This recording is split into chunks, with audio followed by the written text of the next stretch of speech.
کہ دوما پر بشار الاسد کی حکومت کی جانب سے مبینہ کیمیائی حملے کا جواب دینے کے لیے امریکی اور دیگر مغربی طاقتوں کی جاری مشاورت. صدر ٹرمپ کہتے ہیں حملے کا وقت متعین نہیں. اقلیتی شخصیات پر مبنی سیریز میں آج ملیے گا مسیحی خاتون اسسٹنٹ کمشنر عزوبہ عظیم سے، جو کہتی ہیں کہ نصاب تعلیم میں تبدیلیاں درکار ہیں. اور برازیل کے ایمیزون جنگلات میں سائنسدانوں نے کون سی نئی نباتات اور حشرات دریافت کیے ہیں؟ توقع ہے کہ امریکہ اور برطانیہ شام کے علاقے دوما میں مشتبہ کیمیائی حملے پر اپنے رد عمل کے بارے میں آج فیصلہ کریں گے. امریکہ کی قومی سلامتی کونسل صدر ڈونلڈ ٹرمپ کو فوجی کارروائی سے متعلق سفارشات کو حتمی شکل دے گی، جبکہ برطانوی وزیر اعظم ٹریزا مے نے لندن میں اپنی کابینہ کا ہنگامی اجلاس طلب کر دیا ہے.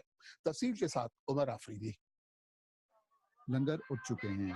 بدھ کو روانہ ہونے والے اس امریکی بحری بیڑے کا رخ مشرق کی طرف ہے. ہدف تقریباً ایک ہفتے بعد اس کی زد میں ہوگا، لیکن بحیرہ روم میں دوسرے جنگی جہاز اور آبدوزیں پہلے ہی سے لنگر انداز ہیں.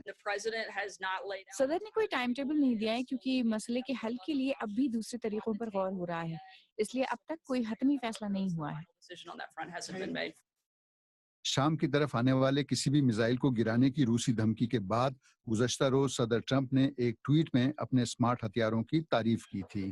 عالمی ادارہ صحت کا کہنا ہے کہ گزشتہ سنیچر کو دوما میں زہریلے کیمیائی مواد کے سبب 43 افراد مارے گئے.